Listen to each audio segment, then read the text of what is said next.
et à chaque fois que je me présenterai, ça sera toujours l'étude de Jean, jusque quand ça sera fini, sauf évidemment des choses exceptionnelles qui changent. Et on est, comme je vous avais expliqué, on est dans les derniers temps où Jésus parle publiquement. D'ailleurs, à la fin de ce passage-ci, Jésus va dire à un certain moment à ses disciples, « Je ne vous parlerai plus, je ne ferai plus de discours. » Il va dire à un certain moment, « Je m'en vais. » Nous sommes pour le moment encore dans le chapitre 14, on termine le 14 et puis on va commencer le 15 et même le finir, et, le 13 pardon, et 14 et ainsi de suite. Et on est dans la chambre haute. Vous savez que c'était le repas de la Pâque, et cette chambre, c'est un peu le palais des confusions. Parce qu'on se rend compte, en fait, après tant d'années de passage et de temps pris avec Jésus, on se rend compte finalement que les apôtres n'ont pas encore bien compris, bien saisi. À un certain moment, vous savez, il y a Philippe qui a posé la question, « Mais Seigneur, mais où vas-tu ? On ne peut pas te suivre. » Non, c'est ça, non, c'est Thomas qui dit, « Mais où tu vas ? On ne sait même pas où tu vas. Comment est-ce qu'on peut faire pour te suivre ?» Jésus leur dit, « Mais je suis le chemin, la vérité. » À un certain moment, Jésus va dire, attendez, c'est lequel ? Je me trompe parfois. C'est Philippe qui va dire, « Mais montre-nous le Père. » Et là, Jésus, un peu triste, en disant, « Mais enfin, ça fait tant de temps que je suis avec vous et vous n'avez pas vu que je suis dans le Père et que le Père est en moi. » Donc finalement, on se rend compte que les apôtres, ils sont un peu perdus. Et là, Jésus va leur dire et leur enseigner, finalement, leur faire comprendre, « Je m'en vais, je pars, je quitte, je m'en vais vers mon Père. » Et là, les apôtres, il ne faut pas croire que c'est une bonne nouvelle pour eux. C'est comme, imaginons que vous apprenez à rouler en voiture, ça peut arriver, hein, vous faites vos premiers cours de conduite et vous avez appris et ainsi de suite, votre moniteur te dit, « Ben voilà, ça va être à ton tour tout seul, en pleine circulation et à heure de pointe. » Vous vous sentez, c'est vrai, vous connaissez la théorie et compagnie, mais là, vous êtes un peu pris de panique, vous ne savez pas trop comment ça va se passer. C'est le jour où vous envoyez votre enfant pour la première fois à l'école tout seul, il a passé tout son temps avec maman, papa, c'était très bien, et maintenant il est tout seul, confronté, il y a comme une crainte, une panique. Et bien, c'est la même chose pour les apôtres. Ils se disent, mais voilà, Jésus, tu vas où, tu t'en vas, mais comment on va faire, pourquoi ? Ils n'ont pas envie, en fait, ils n'ont pas envie que Jésus s'en aille. En fait, ils ont envie d'un Jésus qui vient et qui se révèle puissamment au monde et qui fout les Romains dehors et que finalement, on est juif, on est tranquille chez nous. Vous savez, c'est ce qu'attendent encore les Juifs aujourd'hui. Hein. Les Juifs attendent un Messie humain, quelqu'un qui pour eux serait humain et qui bouterait les gens de dehors d'Israël et que finalement, grâce à ça, Dieu pourrait instaurer un royaume de paix, un royaume de bénédiction et Israël redeviendrait le centre du monde. C'est ce que les Juifs attendent et c'est ce que certainement les apôtres attendaient puisque pour eux, le Messie, c'était ça. C'est attendre un sauveur terrestre. Alors Jésus était bien terrestre, mais ils n'avaient pas compris tout. Jésus va dire à un certain moment, croyez en moi. Et c'était le message de la fois passée, croyez en moi ou au moins... Si vous ne croyez pas en moi en tant que tel, croyez au moins avec ses œuvres. Et le mot croyez en moi, c'est l'idée d'avoir confiance. Ayez confiance en moi. Ce que je vous dis, vous pouvez vous y accrocher, c'est solide, c'est approuvé de Dieu, parce que lorsque je parle, c'est Dieu qui parle. Je ne dis rien de ce que mon Père ne veut pas que je dise. Et là, on se rend compte, en étudiant ces passages, qu'on rentre dans ce qu'aujourd'hui on appelle la Trinité, qui est le fait de l'action et de l'interdépendance entre Dieu, le Fils et le Saint-Esprit. Et dans ces passages-ci qu'on aborde, ça en est très, très présent. Donc Jésus va dire à ses apôtres, « Ayez foi en moi ». Et ensuite, il va leur annoncer son départ. Et là, ils sont un peu perplexes et inquiets même. Et voici, on va commencer par les versets 12 à 20 dans le texte. Vraiment, je vous l'assure, celui qui croit en moi accomplira lui-même les œuvres que je fais. Il en fera même de plus grandes parce que je vais auprès du Père. Et quoi que ce soit que vous demandiez en mon nom, je le réaliserai pour que la gloire du Père soit manifestée par le Fils. Je le répète, si vous demandez quelque chose en mon nom, je le ferai. Si vous m'aimez, vous suivrez mes enseignements. Et moi, je demanderai au Père de vous donner un autre défenseur de sa cause, afin qu'il reste pour toujours avec vous. C'est l'Esprit de vérité, celui que le monde est incapable de recevoir parce qu'il ne voit pas et ne le connaît pas. Quant à vous, vous le connaissez car il demeure auprès de vous et il sera en vous. Non, je ne vous laisserai pas seul comme des orphelins, mais je reviendrai vers vous. Sous peu, le monde ne me verra plus. Mais vous, vous me verrez parce que je suis vivant et que vous aussi, vous vivrez. Quand ce jour viendra, vous connaîtrez que je suis en mon Père et vous saurez aussi que vous êtes en moi et que moi, je suis en vous. Waouh! Pour des apôtres qui ne comprennent pas grand-chose, je trouve que là, il vient de mettre un peu la barre encore plus haut. Oui, mais t'es là ou t'es pas là? Vous connaissez cette chanson qui est en ce moment, c'est « T'es où? T'es pas là? T'es là? T'es pas là ?» Enfin, vous connaissez cette chanson, peut-être. Sauf si vous écoutez France Culture, vous ne l'entendrez pas. Alors, moi, j'ai la chance d'avoir une jeune fille de 16 ans qui me fait écouter Énergie, et donc j'entends toutes ces choses-là. Pas toujours que j'aime, mais je les écoute quand même. Regardez un petit peu ici, vous voyez, c'est ici je vous parle de Trinité. Donc, il dit à un certain moment, « Je suis en mon Père, vous saurez aussi que vous êtes en moi et que je suis en vous. » À un certain moment, il dit, « Quant à vous, vous le connaissez, car il demeure auprès de vous, celui que je vais envoyer. » Comment ça, il demeure auprès de vous? Et il sera en vous.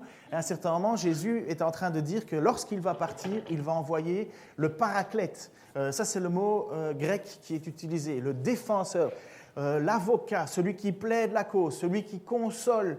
C'est un mot qui a beaucoup plus de sens que ce que nous, en français, on pourrait donner. Mais c'est vraiment une aide, et c'est ce qui est donné comme le nom de l'Esprit aussi. Mais l'Esprit de Dieu, cet Esprit qui, au début de la création du monde, le Roua en hébreu, qui soufflait au-dessus de la mer, l'Esprit de Dieu soufflait au-dessus des eaux. C'est la présence de Dieu, c'est le souffle de Dieu, c'est Dieu à l'intérieur de nous, mais aussi... Et si vous aimez étudier la question de l'esprit, il y a cette branche qu'on appelle en théologie la pneumatologie.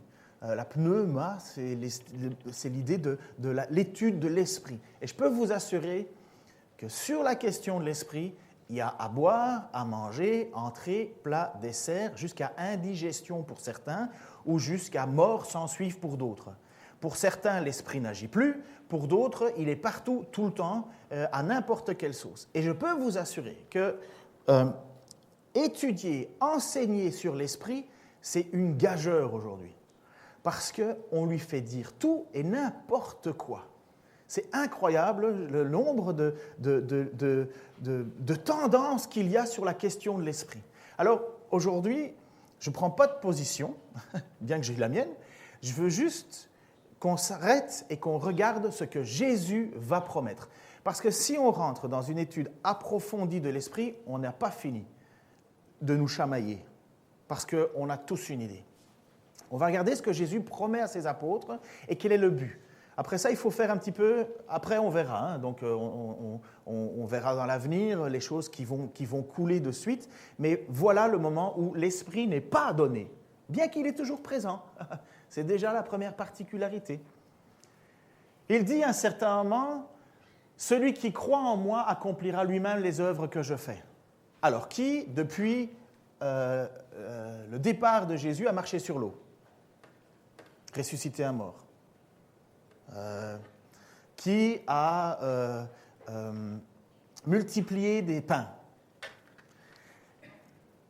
On le voit dans l'Écriture, on ne voit pas ces choses-là. On voit des guérisons, bien entendu, on voit des choses qui sont toujours faites au nom de Jésus-Christ, par Jésus-Christ. Et pourquoi est-ce que ces choses peuvent être faites? Parce que Jésus-Christ est monté au Père. Puisqu'il dit, vous ferez des choses parce que je vais au Père, des choses plus grandes. Certains imaginent que des choses plus grandes, ça voudrait dire qu'on aurait plus de puissance que Jésus lui-même. Et donc, on fera des choses plus grandes que Jésus lui-même a faites. Ça, c'est une incompréhension du texte. Ça, c'est exagéré. Vous voyez, ça, c'est déjà, boum, partir de l'extrême. Comme si on pouvait faire des choses plus grandes que le Fils de Dieu lui-même. Impossible. Maintenant, il faut comprendre que ce n'est pas non plus sans rien qu'il parle. Il ne dit pas non plus quelque chose qui n'a pas de sens. Ce n'est pas juste une promesse, finalement, qu'il ne tiendra pas. Non, non, il y a une promesse qu'il tient. Il dit, quoi que vous demanderiez en mon nom, je le réaliserai. Là aussi, il y a énormément de gens qui se disent, ah ben, je peux tout demander du moment que je mets Jésus derrière, au nom de Jésus, et puis c'est réglé, je suis assuré de l'avoir. Je vous assure que j'ai déjà entendu des choses, mais hallucinantes. Des gens qui demandent des choses à Dieu que Dieu ne bénit pas, parce qu'il suffit de connaître un tout petit peu son Écriture pour se rendre compte que Dieu ne bénit pas ça. Et puis il dit, oui, mais comme j'ai dit au nom de Jésus, il doit me le donner. comme si nous avions une clé magique pour forcer la main de Dieu. Ça existe. Donc, puisque je l'ai demandé dans le nom de Dieu, puisque Dieu ne me le donne pas, à qui la faute ? À Dieu, puisqu'il m'a promis dans son Écriture que si je demandais en son nom, je le recevrais. Je ne le reçois pas, ce n'est pas de ma faute, c'est de Dieu qui n'est pas cohérent avec sa parole. Emballé, c'est pesé. Ça, c'est de la théologie que j'ai déjà entendue à Dijon. C'est du n'importe quoi. Excusez-moi, c'est n'importe quoi. Parce que là, c'est s'imaginer que nous recevrions une puissance qui nous permettrait de tout faire ou tout dire n'importe comment. Alors que le texte nous dit « en mon nom », ça a un sens. Dans le nom du Seigneur, ça veut dire dans ce que Jésus approuve, dans ce que Jésus accepte, dans ce que Jésus ferait lui-même. Quoi que vous demanderiez, en mon nom, c'est dans ma pensée, dans ce que j'ai décidé, dans ce que j'ai enseigné, dans ce que je vous ai transmis, vous le recevrez, vous le réaliserez. Et dans quel but ? La gloire de Dieu uniquement. Uniquement la gloire de Dieu.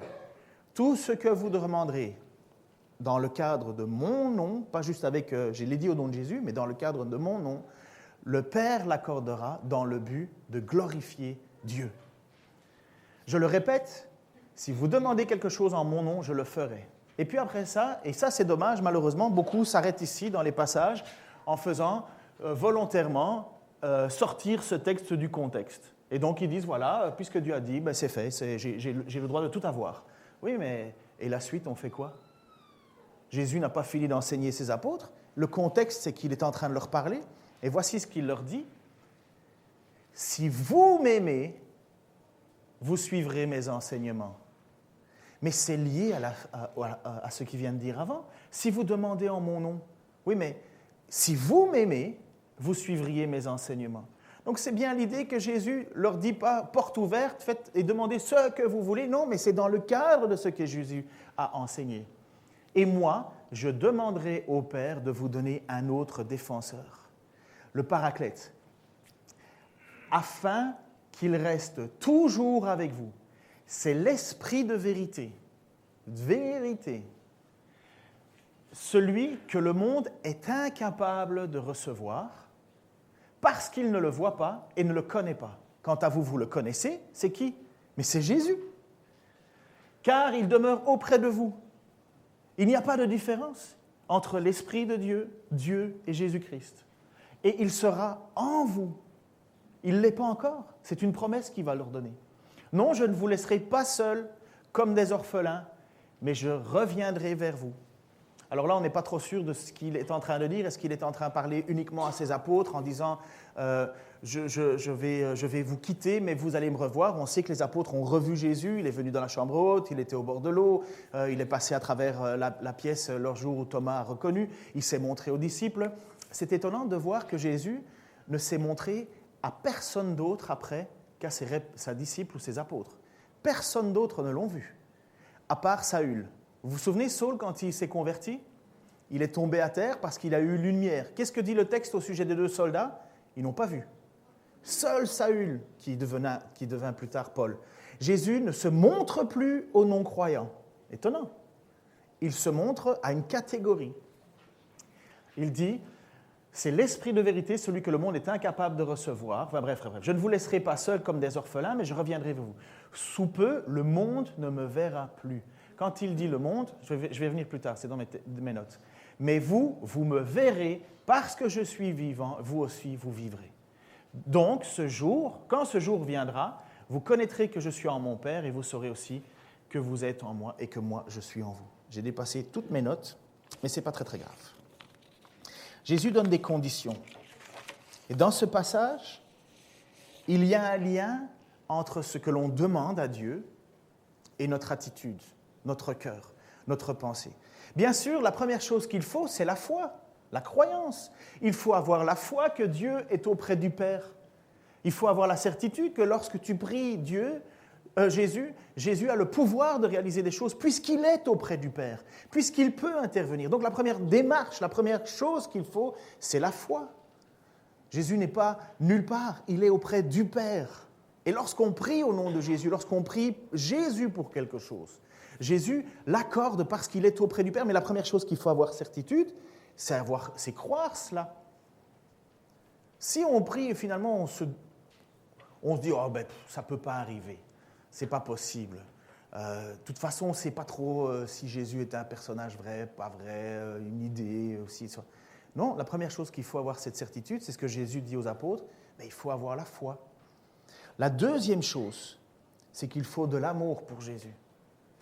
Vous savez, avoir la foi que quelqu'un a existé, c'est une chose, mais avoir de l'amour pour quelqu'un, c'est différent. Un bête exemple, ma femme, elle existe.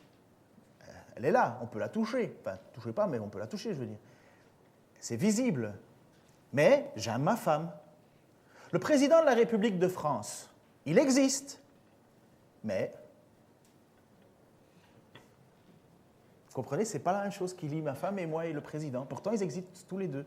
Mais l'amour qu'on a, voici ce que dit Jésus, si vous m'aimez, la première chose à savoir, premièrement, la foi, avoir la certitude que Jésus est bien auprès du Père. La deuxième chose, avoir un amour pour Jésus. Et vous savez, qu'est-ce qui authentifie votre amour pour Jésus? Jésus. Jésus. C'est Jésus qui va dire « mais je ne vous connais pas. Vous connaissez mon nom, mais moi je ne vous connais pas. » Comment savoir que vous avez l'amour pour Jésus? L'épître de Jean, elle n'est pas compliquée. Elle dit l'amour que tu as pour les frères et les sœurs. Ah, ben oui, parce que tu dis que tu aimes Dieu, mais que tu n'aimes pas ton frère, tu es un menteur. Donc dire qu'on aime Jésus seul et pas les gens autour, qui appartiennent à Dieu, ce n'est pas aimer Dieu. Encore une fois, une façon que Dieu lui-même authentifie son amour. Et après ça, et ce n'est pas tout, donc premièrement, foi, deuxièmement, amour, troisièmement, obéissance. Obéissance à l'enseignement que Jésus a donné pour agir, penser et accomplir comme lui, il l'a enseigné. Si vous m'aimiez, vous obéiriez. Donc, voici le triptyque. Premièrement, avoir la certitude que Jésus est bien au ciel, avec Dieu, notre Dieu aussi, qu'il est avec lui et qu'il peut accomplir ce qu'on lui demande. Deuxièmement, nous devons avoir un amour pour lui. Ce n'est pas une petite prière comme ça en disant « Demande à ton petit Jésus pour que tu puisses avoir une bonne route pour aller en vacances. Demande à ton petit Jésus. Fais une prière pour moi. » Ce n'est pas ça que Dieu demande. Et la troisième chose, il faut obéir à ce que Dieu demande et ce que Dieu enseigne. Pensez-vous que là, dans l'enseignement que Jésus donne, ça rassure les apôtres? Pensez-vous que les apôtres, donc face à ce que Jésus leur dit, là en ce moment, donc ils sont à table, ils ont certainement fini de manger, Judas est parti faire ce qu'il devait faire, Jésus a dit, celui qui trempera avec moi dans le plat me trahira, et ainsi de suite. À part Jésus et Judas, les autres apôtres ne savent pas que Judas est parti trahir. Ils pensent que Judas est allé faire des courses. Ils ne savent pas, il y a comme un voile dans leur esprit.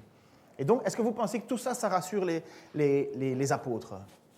Ben non, pas du tout. Et Jésus va devoir encore pousser son raisonnement et pousser l'explication un peu plus loin. Il y a comme un voile dans l'esprit des apôtres. Mais vous allez voir, ce voile est normal. Il n'est plus normal pour nous. Il est normal pour les apôtres. À partir du verset 21, « Celui qui m'aime vraiment, c'est celui qui retient mes commandements. Mon Père aimera celui qui m'aime. Moi aussi, je lui témoignerai mon amour et je me ferai connaître à lui. » Jude, qu'il ne faut pas confondre avec Judas, lui demande « Seigneur, pourquoi est-ce seulement à nous que tu veux manifester et non au monde ?» Et Jésus lui répondit « Si quelqu'un m'aime, il obéira à ce que j'ai dit. Mon Père aussi l'aimera. Nous viendrons tous deux à lui et nous établirons notre demeure en lui. Mais celui qui ne m'aime pas et ne met pas mes paroles en pratique. Or, cette parole que vous entendez ne vient pas de moi, c'est la parole même du Père qui m'a envoyé. Mais celui qui ne m'aime pas, j'ai oublié le ne met pas mes paroles en pratique. La preuve de l'amour que nous avons pour Jésus-Christ et inversement, la preuve que l'amour a pour nous, c'est notre obéissance à ses commandements, à ce que Jésus a enseigné. C'est un argument très circulaire. Qui peut obéir? Celui qui aime. Qui peut aimer? Celui qui obéit. OK, comment on fait alors? Comment on fait pour rentrer dans ce jeu? Puisque le monde ne peut pas obéir à Dieu puisqu'il n'aime pas. Et le monde ne peut pas aimer Dieu puisqu'il ne lui obéit pas. Mais alors qui peut obéir à Dieu et qui ne peut pas obéir à Dieu? Finalement, qui aime et qui n'aime pas? Ce n'est pas moi, ce n'est pas vous qui m'avez choisi, a dit Jésus. C'est moi qui vous ai choisi. Ça, je vais rentrer plus tard, c'est pour d'autres prédications. Mais il est impossible d'aimer vraiment Jésus sans lui faire confiance et sans lui obéir. Voici ce que c'est le texte. Il est impossible d'aimer vraiment Dieu, Jésus, sans lui faire confiance et sans lui obéir. Il est impossible de faire confiance à Dieu sans l'aimer et sans lui obéir. Et il est impossible de faire confiance. J'ai dit 2 fois la même chose. Bref, il est impossible d'aimer Dieu sans lui faire confiance, sans lui obéir. Il est impossible d'obéir à Dieu sans lui faire confiance et sans l'aimer. Il est impossible de faire confiance à Dieu sans l'aimer, sans l'obéir. Comprenez? Impossible. Je ne peux pas être juste quelqu'un qui fait un rituel par obéissance si je n'ai pas une foi et une confiance en Dieu, en Jésus. C'est impossible que je dise que j'aime Dieu si je ne fais que ce qui m'intéresse et que je ne me soucie pas de Dieu. C'est impossible. C'est impossible de dire que tu veux obéir à Dieu si tu ne lui fais pas confiance et si tu ne l'aimes pas. Impossible. Voilà la base de la relation qu'il faut pour avoir un véritable amour avec Dieu. On va le relire, ce passage-là, après cette petite explication. Celui qui m'aime vraiment, c'est celui qui retient mes commandements. Ce n'est pas juste les retenir, Jésus et les applique. Je peux vous assurer que j'ai déjà eu des gens qui m'ont cité la parole comme moi-même, j'étais incapable de la connaître. Mais ils ne l'appliquaient pas. Mieux vaut appliquer 10% que de ce que tu connais que de connaître 100% et en appliquer rien du tout. Parce que c'est l'application qui compte. C'est l'application. C'est bien de connaître les choses, mais les connaître sans les appliquer nous accuse. Nous savions. Donc, voici celui, mon Père aimera celui qui m'aime. Comment avoir la certitude que nous sommes aimés de Dieu? Mais parce que nous aimons Jésus. Moi aussi, je lui témoignerai mon amour et je me ferai connaître à lui. Comment est-ce qu'il faut faire pour connaître Jésus? Bien, il faut aimer. Il faut le désirer. J'ai reçu, peut-être que cette personne va m'entendre sur Internet, ce serait génial. J'ai reçu une lettre récemment parce que vous savez qu'on est abonné à connaîtredieu.com et quand les gens vont sur Internet, ils regardent une petite vidéo et puis ils peuvent faire la demande d'une Bible. Et comme si les gens dans le périmètre autour de Dijon demandent une Bible, ils peuvent, en écrivant, on reçoit la possibilité ils nous écrivent les motifs et où l'envoyer et on leur envoie une Bible. Et grâce à votre argent d'ailleurs. Donc, on prend une Bible, on met une petite lettre et on leur envoie une Bible. Et il y a quelqu'un qui m'écrit, tout simplement, j'aurais peut-être dû prendre sa lettre, il dit « Je ne sais pas pourquoi, je suis le seul de ma famille à avoir un intérêt pour Dieu. » Il dit « Je ne sais pas pourquoi, mais je sens de plus en plus le besoin de Dieu. Et pouvez-vous m'envoyer une Bible pour que je puisse mieux connaître Jésus et mieux connaître Dieu ?» Mais d'où ça vient, ça? D'où ça vient, ça, ce sentiment de Dieu qui vient et à un certain moment, il vient nous toucher. Peut-être que c'est l'histoire de votre conversion à vous. Peut-être que pendant tout un temps, vous n'aimiez pas Jésus, vous ne lui faisiez pas confiance, vous ne lui obéissiez pas, mais à un certain moment, le souci de Dieu vient en vous. Et là, la soif de Dieu vient en vous. Et normalement, après, ça doit déboucher sur la confiance que vous avez en Dieu. C'est ce que Jésus nous annonce. Voici ce que c'est que la conversion, finalement. Et Jésus se retrouve alors à enseigner cela, et Jude lui pose une bonne question, en lui disant, mais Seigneur, pourquoi est-ce seulement à nous que tu veux te manifester et non au monde?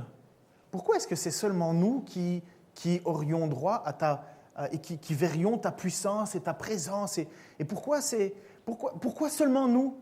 Pourquoi finalement, et ça c'est la même question que les frères de Jésus avaient posée, en disant, mais puisque tu fais tous ces signes, tous ces miracles, mais va donc à Jérusalem et manifeste-toi, fais quelque chose de grand. On n'a pas une puissance comme ça pour le garder secret.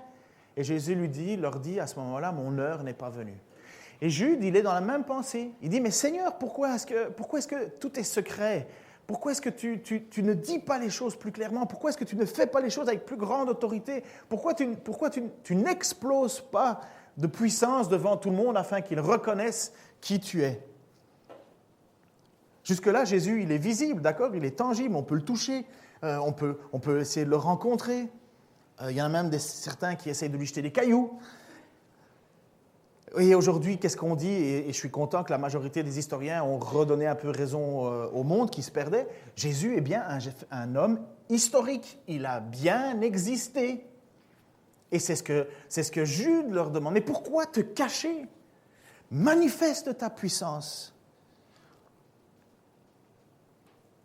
Jésus déclare qu'il va partir, qu'il monte auprès du Père et qu'à son retour, il ne se montrera plus au monde. Et Jude s'interroge, mais pourquoi cacher cette puissance?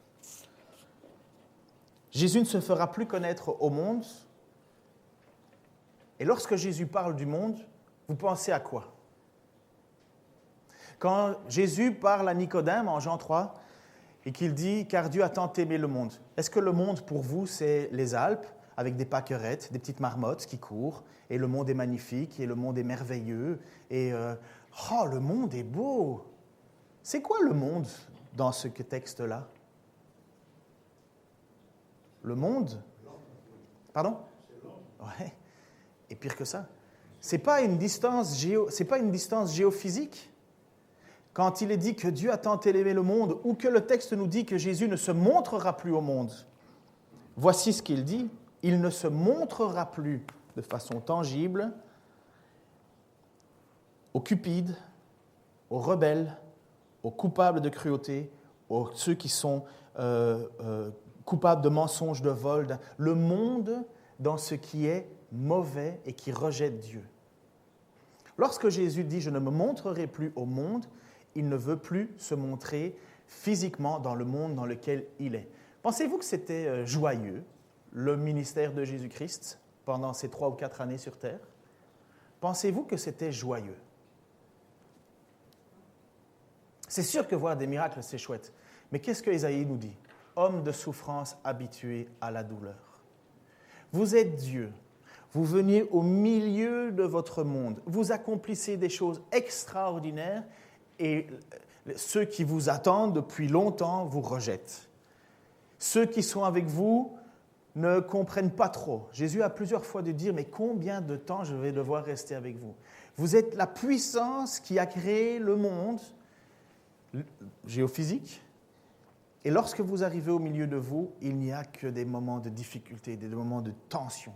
Et Jésus dit « Le monde ne me verra plus, mais vous me verrez. » Alors encore une fois, mais comment on fait pour connaître Jésus puisqu'on est tous pécheurs à la base, puisqu'on est tous du monde? Il n'y a personne qui n'est sauvé.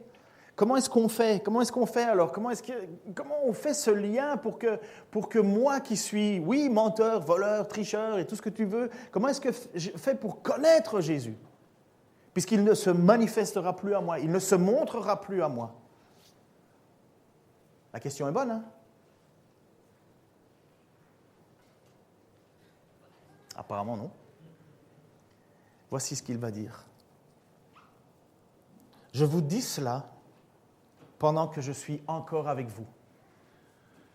Mais le défenseur, le Saint-Esprit, le Paraclète, le Consolateur, que le Père enverra en mon nom, vous enseignera toutes choses et vous rappellera tout ce que je vous ai dit moi-même.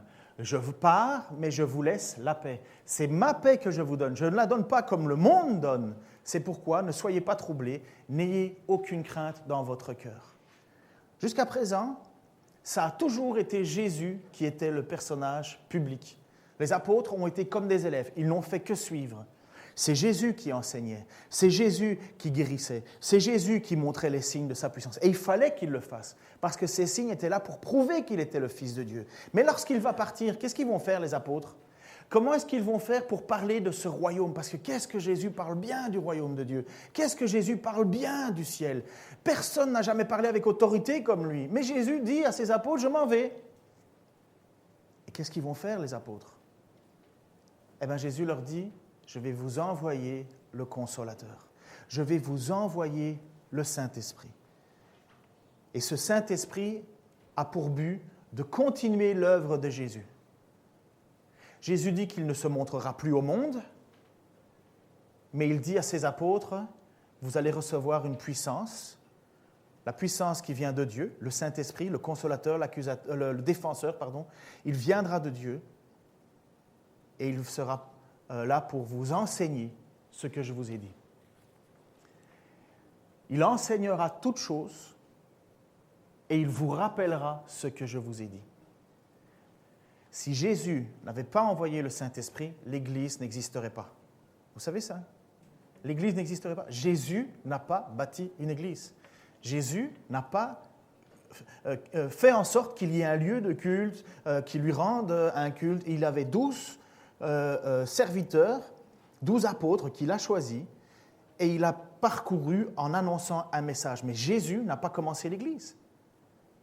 Jésus n'a pas fait de si grandes choses que cela. Regardez la carte du monde. La Galilée, c'est microscopique. Les Romains, ils n'en avaient rien à faire de Jérusalem. Nous, on regarde ça comme si c'était un endroit, parce qu'on le lit régulièrement, mais à l'époque, au niveau géopolitique, ça compte pour rien. Mais Jésus dit, je m'en vais, mais je ne vous laisserai pas orphelins, je vous envoie ma paix. Quelle paix? L'Église a commencé à quel moment? Vous savez? Officiellement, l'Église a commencé quand? Non, pas la date, l'événement.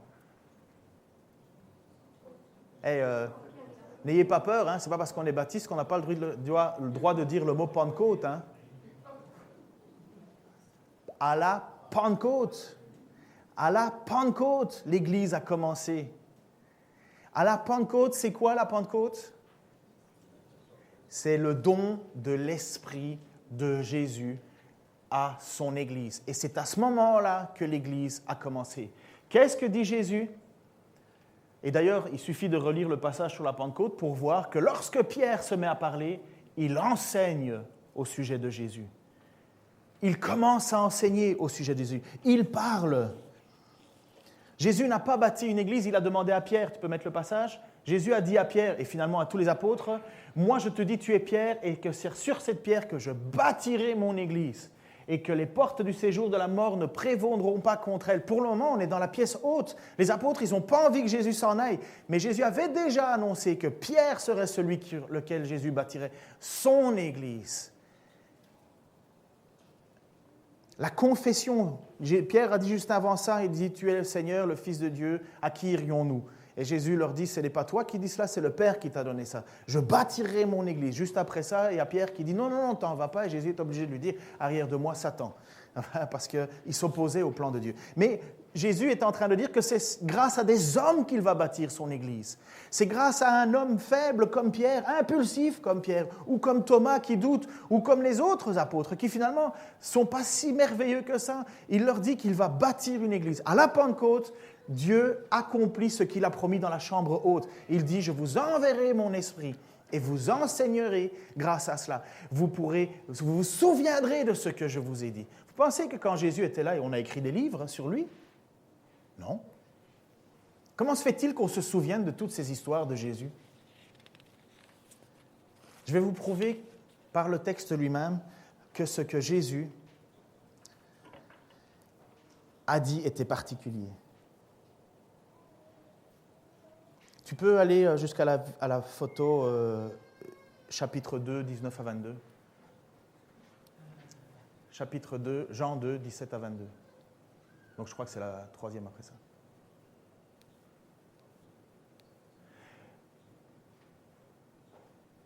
On va y arriver.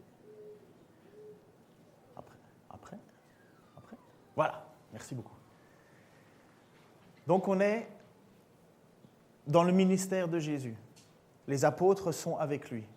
Et il y a des choses que Jésus accomplit et qu'ils ne comprennent pas. Et Jésus va leur dire, plus tard vous comprendrez, quand l'Esprit sera là, quand vous aurez l'Esprit. Jésus leur répondit, chapitre 2, versets 19 à 22. « Détruisez ce temple et en 3 jours je le relèverai. » Vous vous souvenez de ce passage-là? Jésus chote dans les tables des collecteurs d'impôts, fait sortir les animaux. Les Juifs lui dirent, il a fallu 46 ans pour bâtir ce temple et toi en 3 jours tu vas le relever? Mais il parlait du temple, de son corps, la résurrection. Il fallait que ça s'accomplisse. Quand il fut ressuscité d'entre les morts, ses disciples se souvinrent qu'il avait dit cela et ils crurent les paroles que Jésus avait dites. Ils se souvinrent par la mort, la résurrection. Une des œuvres du Saint-Esprit, c'est de nous rappeler ce que Jésus a fait. Chapitre 12, versets 14 à 16. Jésus trouva un ânon. Vous savez, quand il rentre dans Jérusalem et il monte sur un ânon, selon ce qui est écrit, « Sois sans crainte, fille de Sion, voici ton roi vient assis sur le petit d'une ânesse. » Ses disciples ne comprirent pas tout cela d'abord. Mais quand Jésus fut glorifié, donc ressuscité, monté au ciel, ils se souvinrent que ces choses étaient écrites de lui et que pour lui, il les avait faites. L'Esprit fait en sorte de nous souvenir de ce que Jésus a fait. Il nous enseigne ce que Jésus a fait. Et c'est ce que Jésus promet à ses disciples dans cette chambre haute. Je vous enverrai mon Esprit pour que vous puissiez... Il continuera à enseigner ce que je vous ai enseigné et pour que vous vous souveniez ce que je vous ai dit. Les apôtres sont là, on commence l'Église. Et on commence l'Église sur quoi? Et si vous avez le temps, relisez la Pentecôte. Pierre sort et il enseigne sur Jésus. Juste avant que cet esprit n'arrive, ils ont peur. Ils n'ont pas de force en eux. Ils n'ont pas de puissance qui change un homme. Ils sont encore faibles. On pourra encore avoir d'autres discussions sur le Saint-Esprit, ok? C'est certain, parce qu'on n'a pas fini sur ce sujet-là. Mais la première chose, si nous regardons le contexte dans ce que Jésus promet, celui qui reçoit le Saint-Esprit, c'est celui qui se souvient de tout ce que Jésus a dit et qui l'apprend. Comment est-ce qu'on fait pour aimer Jésus? Ou quelle est la preuve de nous aimons Jésus? Foi, amour, obéissance. Foi, confiance, obéissance. Obéissance à ce qu'il a enseigné. La première règle de quelqu'un qui reçoit l'Esprit de Dieu, c'est le fait qu'il est bien entendu aimé de Dieu, mais qu'il doit obéir à Dieu, parce que c'est ça le cadre. Alors, vous avez peut-être déjà lu ce petit livre, en tout cas il était ici présent, Dieu oublié. Donc vous avez peut-être déjà lu le livre il s'appelle Francis Chang, et il avait écrit un livre Crazy Love, Amour fou. Et il a fait un deuxième livre qui s'appelait Le Dieu oublié, justement, sur la question du Saint-Esprit. Et il pose un peu, il cherche dans la vie de quelqu'un, mais c'est quoi une vie de quelqu'un rempli d'esprit? Je peux vous assurer que si je demande à quelqu'un c'est quoi le gars rempli de l'esprit, il va me donner plein de choses dont mes yeux vont être comme ça, et la première chose que j'ai en tête, c'est pas possible, c'est pas possible, c'est pas possible, c'est pas possible. Il y en a d'autres, quand on leur demande c'est quoi la vie de l'esprit, ils vont dire l'esprit n'agit plus, c'est mort, c'est ci. Et puis moi je dis non, ça c'est pas possible, c'est pas possible, c'est pas possible. Et je vais vous lire une petite histoire. Il y en a plusieurs dans ce livre de c'est quoi une personne remplie de l'esprit. On a récemment demandé quelle est la personne la plus remplie de Saint-Esprit que tu connaisses. Peut-être que vous avez déjà eu cette question, ou c'est qui la personne la plus remplie du Saint-Esprit que je connaisse? Alors, il a répondu, Johnny, c'est un nom que je ne comprends pas trop facile, Erickson, on va l'appeler Erickson, ok? C'est plus facile, Tada, ça c'est facile aussi. Et ai-je répondu. En 1967, Johnny est devenue tétraplégique suite à un accident de plongée. Elle avait 17 ans à l'époque. Alors qu'elle était allongée sur un lit d'hôpital, elle fut remplie d'un désir oppressant de mettre fin à ses jours. Elle était horrifiée à l'idée de passer le reste de sa vie paralysée du cou jusqu'aux pieds et dépendante des autres pour ses besoins les plus basiques. Mais ce jour-là, Johnny n'a pas mis fin à ses jours. Au contraire, elle a abandonné sa vie entre les mains de Dieu. Elle était loin d'imaginer que l'Esprit de Dieu allait faire d'elle l'une des femmes les plus attachées à Dieu qui ait jamais embelli cette terre. Dieu lui a accordé une humilité et un amour qui la rendent capable de dépasser sa propre souffrance pour voir les blessures des autres. C'est une personne qui, constamment dans l'humilité, estime les autres supérieurs à elle. Je ne sais même pas par où commencer pour raconter tout ce qu'elle a accompli.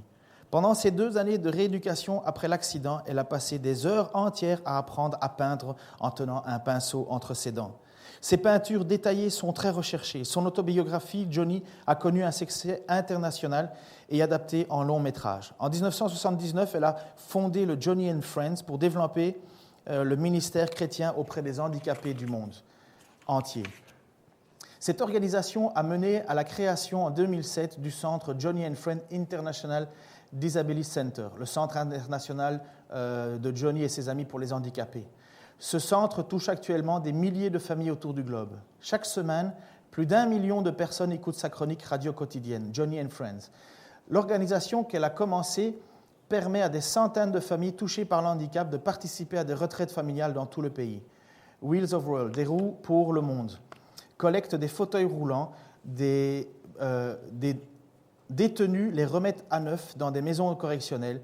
Ils sont ensuite expédiés et offerts aux pays en voie de développement où des kinésithérapeutes les ajustent en fonction des besoins. Depuis 2008, Wheels of the World a déjà distribué 52 243 fauteuils roulants dans 102 pays. L'organisation de Johnny est aussi impliquée dans la formation de centaines de leaders, y compris des personnes handicapées. En 2005, Johnny Erickson Tada a été nommée au comité du Conseil sur le handicap des États-Unis. Elle a travaillé avec le docteur Condoleezza Rice, la secrétaire d'État de l'époque, sur des programmes locaux et internationaux en faveur de personnes handicapées. Johnny est passée 2 fois à l'une des émissions de télévision les plus populaires où elle a donné non seulement son témoignage, mais aussi une perspective biblique sur des questions de droit de vie qui touchent les handicapés. Johnny a aussi écrit plus de 35 livres. Et alors, moi, c'est ça qui me touche maintenant.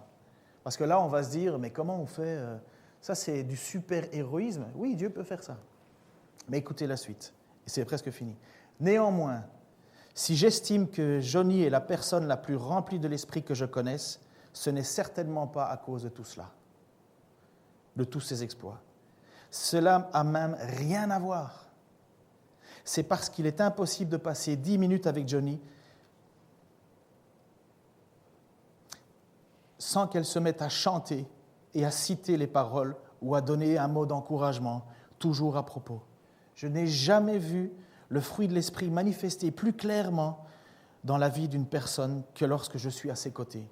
En fait, je ne peux pas avoir une conversation avec elle sans verser une larme. Mais ça continue.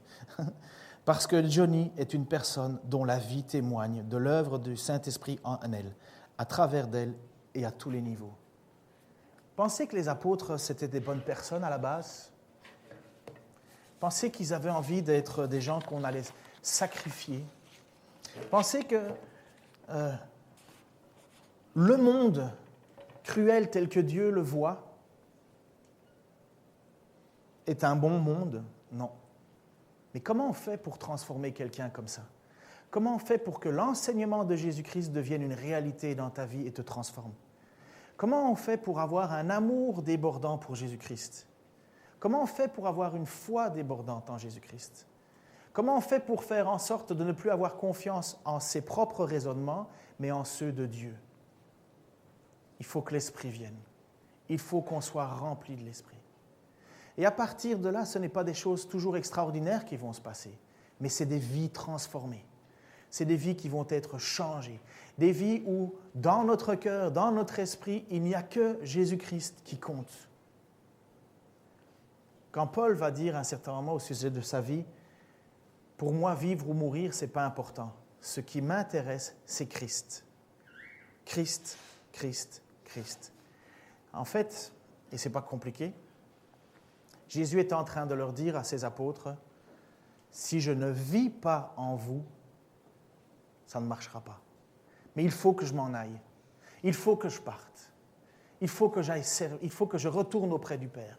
Et quand je serai auprès de lui, parce que j'aurai accompli le seul moyen qui vous mette en relation avec Dieu, pour le pardon de vos fautes, le pardon de vos péchés, je vous enverrai le Saint-Esprit, le Consolateur. Et vous allez faire des choses plus grandes que moi.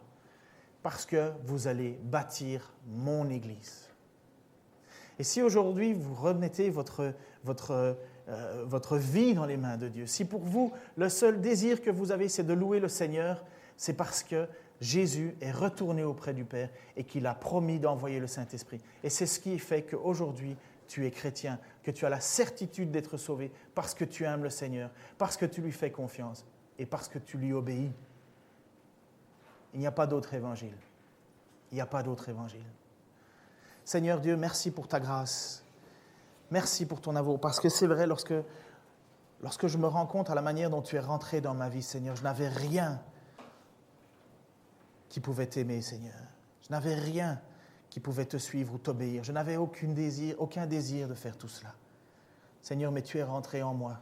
Tu as fait cette grâce qui me dépasse, Seigneur. Et tu l'as fait pour bien d'autres. Je te remercie, Seigneur, que tu es monté auprès de ton Père. Et la manière dont tu l'as fait, en prenant à la croix tout mon péché, tout le mal, Seigneur. Je te remercie aussi que tu m'as envoyé le Saint-Esprit pour être transformé aujourd'hui. Seigneur, je n'ai pas fini cette transformation. Je fais encore bien des erreurs, Seigneur. Mais je ne veux pas ça. Je veux te plaire, je veux t'obéir, je veux te faire confiance, je veux te suivre. Seigneur, remplis-nous encore plus de ton esprit, afin que nous puissions faire connaître à d'autres ce que tu as fait pour nous, ce que tu as fait pour l'humanité, Seigneur. Remplis encore plus de ton esprit, Seigneur, pour que nous puissions plus t'obéir. Seigneur, pour que nous ne t'aimions pas juste par des paroles, mais que ces paroles soient appliquées dans nos vies. Seigneur, tu as le pouvoir d'augmenter notre foi, d'augmenter notre dépendance à toi. Seigneur, je te prie que nous ne soyons pas des obstacles à ça. Seigneur, merci parce que tu as établi ton Église par des hommes bien faibles, bien peu performants, et tu continues à le faire, Seigneur. Quelle grâce tu nous donnes, Seigneur, de pouvoir continuer aussi à bâtir cette Église. Sois béni, Seigneur Jésus-Christ. Amen.